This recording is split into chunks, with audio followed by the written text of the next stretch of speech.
Hi and welcome! So today is very exciting for me because I'm doing a book haul and a book mail video, but I've held off on unwrapping, opening my mail. So the temptation's been so real and it's been a struggle to fight it back. But I'm here. The last package arrived this morning. I'm pretty sure the last package. So I'm so excited to open it up. And so yes, this is probably the first of many book hauls that I'll do this year because apparently, for multiple reasons, I'm on a book spending spree. So hopefully I actually read all that I buy. And I'm not including the ebooks that I have bought of late because it's probably too many to mention, and probably some books that aren't worth mentioning because I recently just uploaded a scathing review, which I don't usually do. So that was an ebook and I'm just moving on. Not worth mentioning on camera because I could go on forever. So yeah, I'm excited. Let's open book mail. So here's my, gonna leave these two to the side for now. 2 packages. It was from the one order, but so this one arrived first and I've been staring at it. But I'm gonna leave this to not last. I'll do this one after that. Do that one after this one. English language, Julia.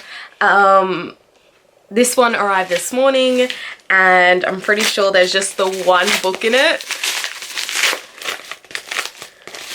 Ooh.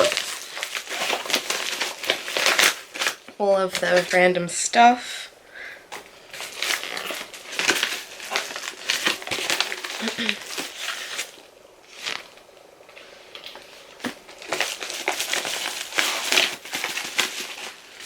Oh, that's cute. So the bookmark that came with this one is this. It's really cute. It's like a watercolor painting with a bear in a boat looking into the water where there's a fish. The bookmark was designed by Anna from Great Britain, whose personal recommendation is Summer Lightning by P.G. Wodehouse. That's just that on the back there. Yes, so putting all of this stuff to the side.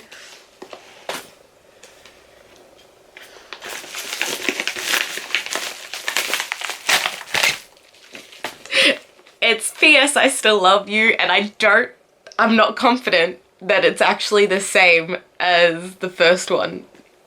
So they're gonna be sitting next to each other not looking the same, but it doesn't even matter at this point because I think this is gonna be my next read before the movie comes out. So yeah, that actually solves a problem that I had because after the last book that I read, I was at a loss for what I was going to read, but hopefully this should help out with picking something next. So yes, P.S. I Still Love You, the second book in this series. To all the boys I've ever loved? No, I've loved before. Wow. To all the boys I've loved before. First book was great. It was different from what I'm used to reading. I think it was just first person present tense that I wasn't used to. I'm pretty sure I've read first person present tense before. I don't know. It was just something that felt new when I read it. Yes, so second one, because the second movie's coming out. I loved the first movie. I think it was actually like a masterpiece of, I wouldn't say it was visually grabbing, like the visuals were great, but I think just the directing style and the cinematography style was pretty good. So yeah, it was a really enjoyable film. It was a really enjoyable book. Now I'm gonna read this one and then be ready for when the movie comes out. So the blurb on this one is, Lara Jean didn't expect to really fall for Peter. They had just been pretending, except suddenly they weren't. Now Lara Jean is more confused than ever. Then another boy from her past returns to her life, and Lara Jean's feelings for him return too. Can a girl be in love with two boys at the same time? I think the answer to that is yes, but there we go. That's the blurb, and oh my gosh, I am excited. Which I think is actually the first one that I bought in this stack, I think. Yeah, so this, I have to go pick that up later. Next one, this one, I love these like box thingies. I don't know, they're not boxes really, but they're so much fun to open. So just, wow. What?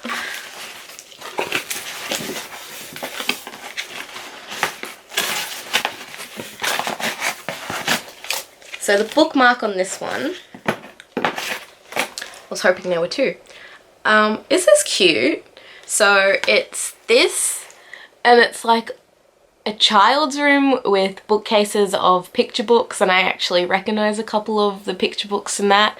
And it's a mother and child reading a picture book together. On the back it says, designed by Nicole from Sweden, whose personal recommendation is I Want My Hat Back by John Klesson. I tried. Is that even focused? I don't think it did. Anyway, bookmark there, junk all over here. Oh, that's a little upsetting. It's bent, but that's okay. There are two books in this, just gonna throw that over there. Yes, two books in this package, and I'm actually really excited for this one. I'm fairly sure these are the first books that I've bought from this author, and it's really surprising because when I first decided that I wanted to be a writer, one of the first things that I found out was that this author shares a birthday with me, and I thought it was like the stars aligning. It was fate. I don't know, planets aligning. I don't know. I was just like, this is great, this is perfect. And to this day I still haven't read anything of hers, which it's Jane Austen. Yes, so I bought Emma because I found out that Clueless, the 90s, is it from the 90s? The 90s teen pop movie, Clueless, with, it's got Paul Rudd in it. I don't remember the girl's name. It's a retelling of Emma, so I was like, wait, I'm really interested in that. I'm gonna get Emma, and then, I don't know, Northanger Abbey. I think I got that right. Apparently this is Jane Austen's first book, so I was like, might as well, because I always planned when I bought, was the one Book Depository order, when I put this in, I was like, alright, I'm gonna put another book in, I'm going to get Emma, because I remember these books being pretty cheap up on Book Depository, so I was like, I'm doing it, I'm finally getting Jane Austen, got Emma, and then I couldn't decide what the next one I was going to pick, but I think it just made sense that I got the first one if I didn't have any preference towards one or the others. I don't know. Yeah, they're a lot thinner than what I was expecting actually, because since buying them, or not since buying them, but since finding out about Emma and Clueless, I've been thinking, like, I've been just seeing them in bookstores and they look like chunky books, but I don't know, what does the print look like? Okay, so the print looks It's just standard like classic print. It's got illustrations in this. This is cute. I'm actually really happy about this. And if I if I struggle with reading the way she writes, which I mean I feel like is possible, I can always just use my Audible credits, which I don't use because I'm just like, I don't know what to use them for. But I got it anyway because I struggle sometimes to keep up with the language of classic books, and just some other books in general, which I think is a standard thing. I think it's not an uncommon thing to occur with some readers. Oh my god, it's actually hot in my room now because I had to put on the big light because glare from the window. Oh, and whew, yes. It's not an uncommon thing, I don't think. But yeah, I've just not been in the mood to pick up any classics at the moment, so I've just, all of my Audible credits have been accumulating. So I have plenty left over. If I ever struggle with Jane Austen, I think I do want to read them soon because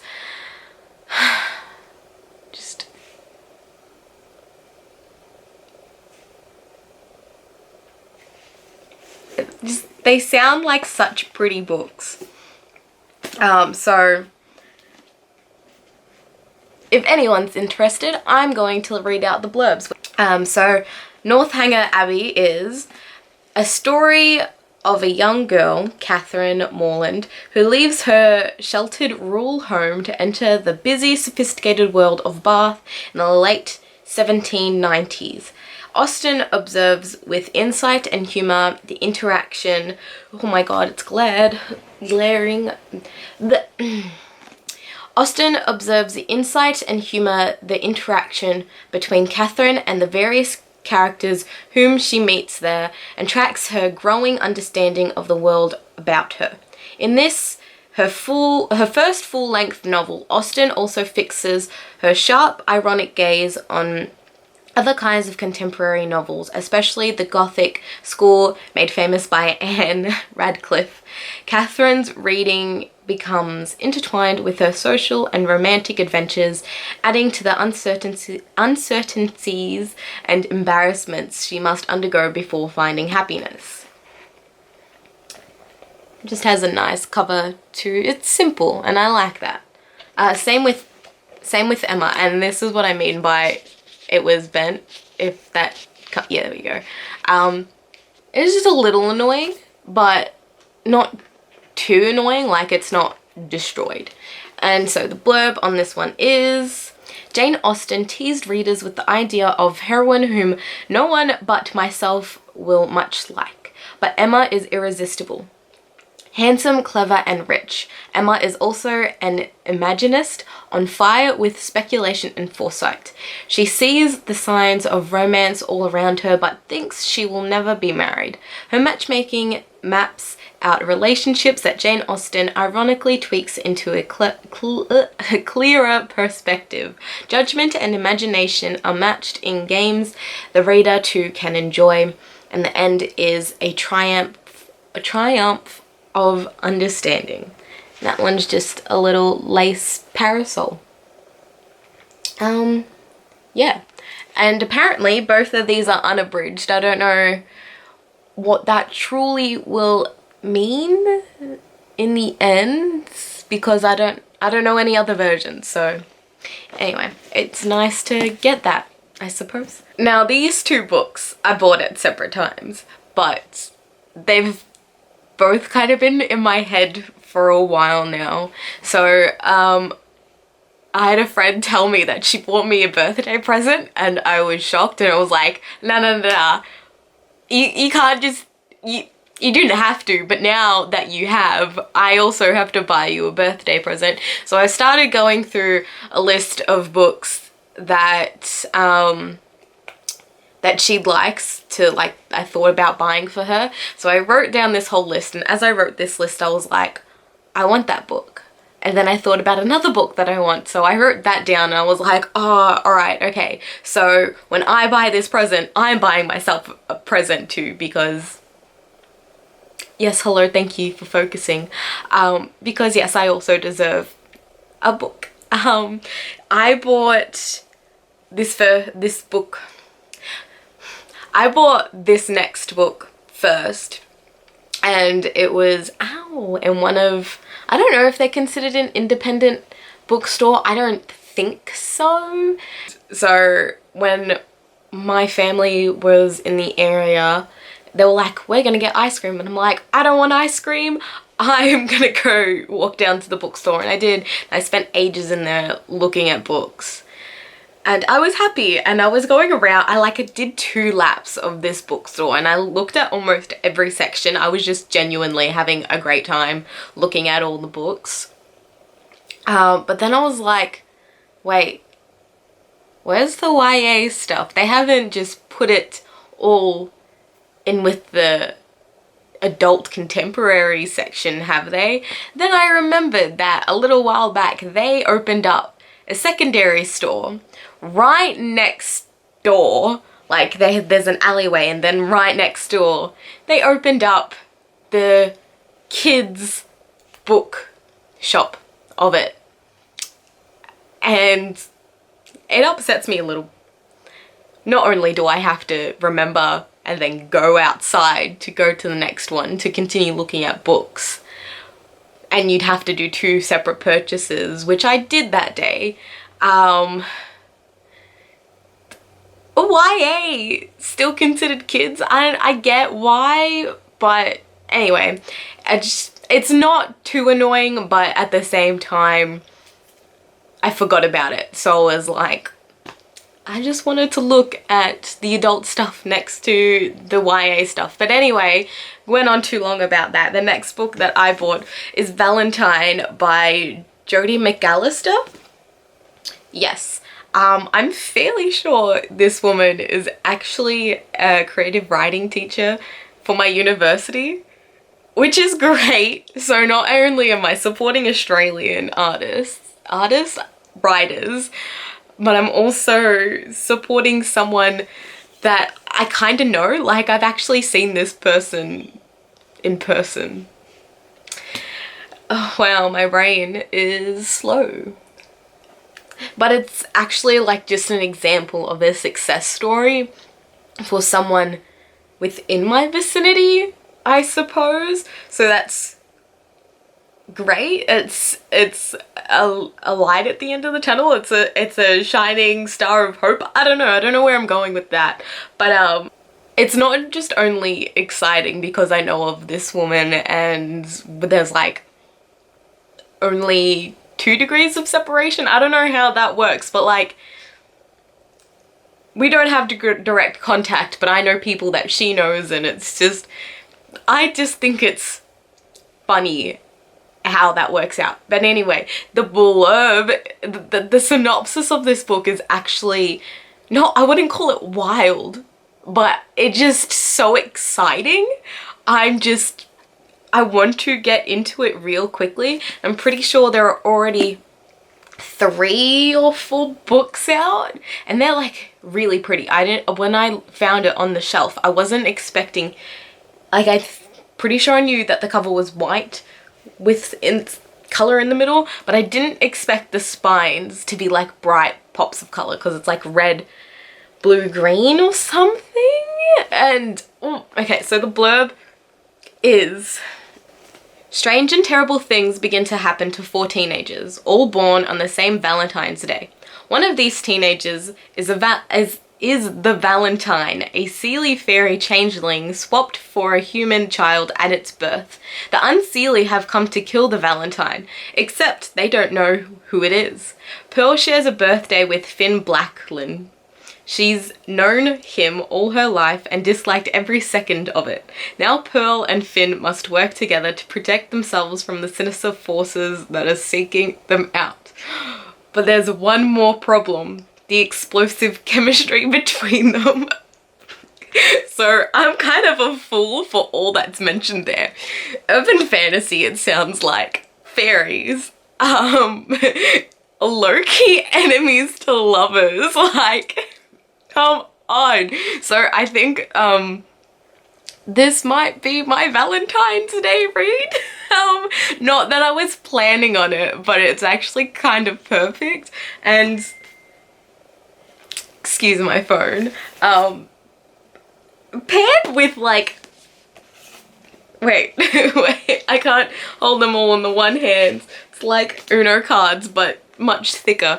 I think these are all romance novels. So if I could get through all of these this month, that would be kind of perfect. And I don't, well, they're not, that one, this one, I don't think romance is like the main genre, but I think predominantly it is for these ones. I mean, Jane Austen's known for being a romance writer. So yeah, if I can get through all 4 this month, that would be top notch, because I'd be way ahead in my reading challenge for once. And I just know that by the time May rocks up, my reading's probably gonna slow down and it won't pick up until August. Just a hunch, because that's what's happened in past years. But yeah, so this book just,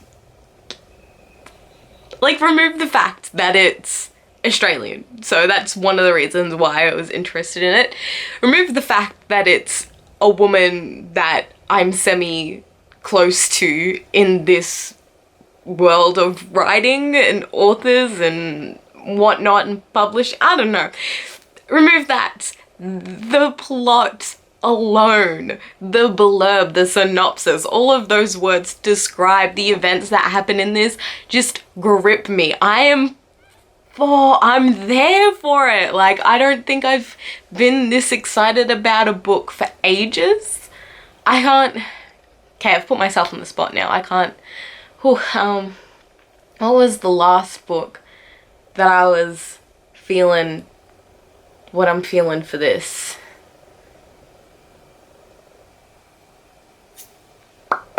Probably the Nevernight series, to be honest, after I read Nevernight.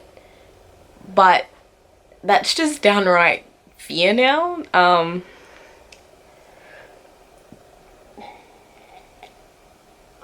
I mean, it's probably going back to the days that I was enjoying Sarah J. Maas books too.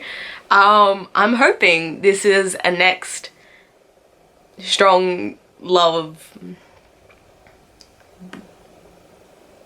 Yeah, that's as many words as I can get through on that one. And on to the last one. I know I love talking about books and I love going on about books, but I didn't expect this to be such a long video, so thank you for getting through this so far. The last book is Furyborn by Claire Legrand. Yes. So, the story behind this one is, I've been following Claire on Instagram for such a long time. I can't even remember what made me follow her or when I started to follow her. I think I kind of just started following her because I was like, oh my god, this is annoying me. Okay. I think I started following her because I was like, oh, she's a writer. She talks about her writing. Yeah, yep, that's enough. That's the criteria, that's it. And it's actually been a real pleasure to follow her because she's quite honest with her experience with writing, with mental health, with life in general, I feel. And it's been encouraging to read all of it. So she talks about how her earlier books didn't gain her much traction, but then I think this came out and her book started to become more well known, which I'm really happy for her. Like, that's great. And then there was one post, I remember I think it was one of her birthdays. She posted a photo and she talked about anxiety, and it just hit so hard. I was like, damn, no, yes, this is exactly how I'm feeling, and this was before I self-diagnosed myself with anxiety. So yeah, I don't think I've created such a connection with anyone else over social media, I believe, especially in the position where it's kind of like idol fan. Yeah, but to this day I've not read any of her books. I'm just a massive fan of her just as a person and as a writer, but I haven't read any of her books, so I'm not yet a fan of her books. And a while back, when I started to really pay attention to her and the stuff that she was posting, like now every time she posts a story on Instagram, I'm like, I'm checking it. But yeah, when I first started to like actively check her out, I realized that I do have one of her younger books, like one of her earlier books that she got published. I don't know if it was like her first, but I know it was definitely one of her earlier ones that wasn't so popular, and I'm pretty sure it's middle grade. And it's called The Year of the Shadows. And I've been looking at that every now and then to pick it up, but I'm just the worst with actually picking books up and reading it. But yes, so I finally bought Fury Born because she's writing the third or fourth one, or the third or fourth one's coming out soon this year, I don't know. Yes, so so my camera just cut out. So I'm really excited to read this book, and the blurb is: two young women, centuries apart, hold the power to either save their world or doom it. When assassins ambush her best friend, the crown prince, Rial Dundine,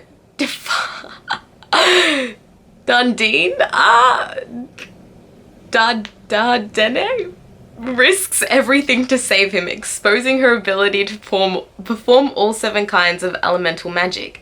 The only people who should possess this power are a part of a pair of prophesized queens.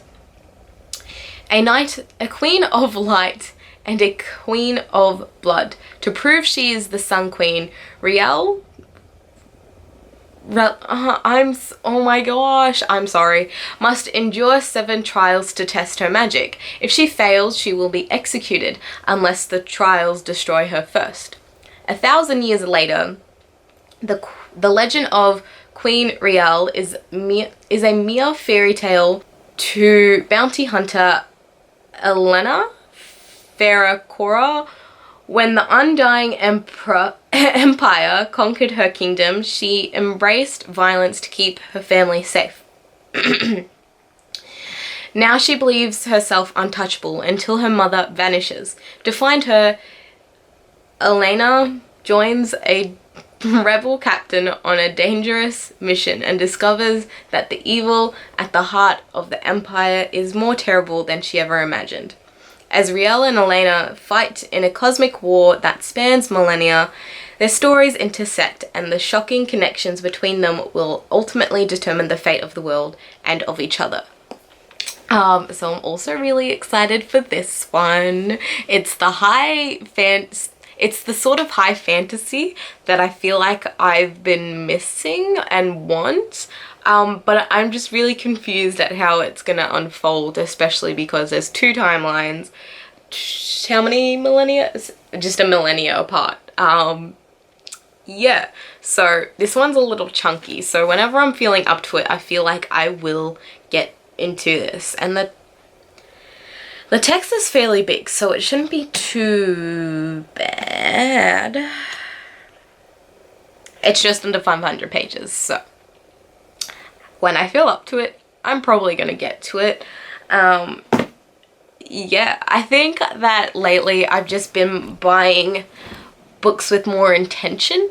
Not that I've never done that before. I just think now that I've been more aware of the books around me and I know more of what I like in books, I've just been buying more, and then I'm like, alright, I intend to read this soon, or as soon as possible.